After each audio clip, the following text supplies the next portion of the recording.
I've been noticing something in culture lately that's terrifying me, honestly.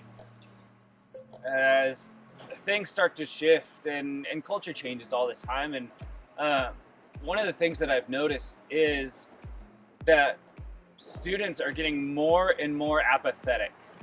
That there's more and more of this, nah, it doesn't matter attitude. I've seen it in relationships, I've seen it in studies, I've seen it in sports, I've seen it kind of all over the place. This question of, what's the point? My life doesn't matter until I move on, until I graduate high school, until whatever else happens. And it hurts. I mean, it actually hurts me to see kids that I know and love, people that I totally enjoy, just treat their own selves as if it's no big deal. I was talking with a youth pastor from, I don't know, about 45 minutes away. He said when his school year started, in their school district, 4 kids that first week committed suicide. And that I think the saddest part about it is that it's not a shock anymore. I mean, even as I mentioned that, I don't know how many of you guys are truly brokenhearted over it, or if it's like, well, yeah, that happens. And there's this thing happening in our culture. There's this thing happening deep within inside so many of us of like, what's the point? Like, it doesn't matter. I don't matter. What matters right now? And as we turn the pages, what happens in Ephesians, the first 3 chapters are setting up the gospel, and Paul finishes up with this gorgeous prayer for us, and then he turns the page and he starts talking about what it means for us. What it means for us moving forward. And he starts with this called, therefore I urge you to live a life worthy of the calling by which you've been called. And on some level, I think that's kind of shaking the finger. Like, you need to grow up. And honestly, for so many of us, that's true. But I think there's more to it than that. I think there's a calling that has been put on your life. There's been something worth more that has been laid before you. And it's time for you to rise up into that. Man, as this continues forward, what it's saying is, hey, and you have a part to play, not just in your own individual life, but for something that is bigger than that. To be a part of a community, to be part of a whole, to be part of a team, to be one, to be unified into a bigger thing. And so this whole first section the first 7 verses deal with unity, deal with being one, deal with some bigger picture that you have a part to play in each of that. And as it pushes through, it says, hey, you've been gifted for that purpose. That you have been given a unique and specific gift and role that benefits a larger portion of people. And I love sports.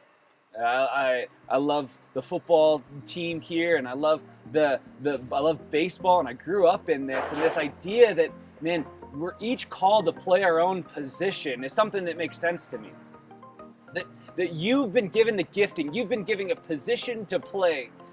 And part of this comes from, well, where? I mean, Mike, I don't even see it. I don't know what you're talking about. You think that I've been giving something unique and specific or whatever. Man, open this, read through it. And it says that you've been given this by Christ.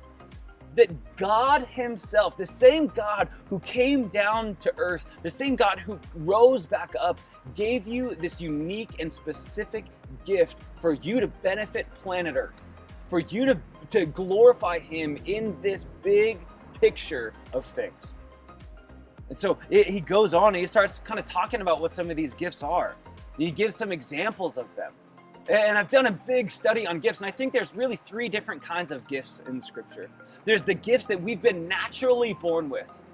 There's gifts that we participate in a specific role, and then there's gifts where God just shows up and does something crazy through you. Guys, you have been naturally born with specific gifts. And God is calling you to live a life worthy of that in roles within the church, to take on a job, a task. I mean, it's not just the worship team and the pastor and that, man, to take on a position of service, to take on a position of sharing your faith, to take on a position of hospitality. And then this idea that God shows up and uses people in a crazy and powerful way, that he moves on and does something ridiculous. And as you get down through this and you get to verse 13, 14, 15, you realize the purpose behind it all. At the end of it, it says, so that. There's a reason for it. And what's that reason?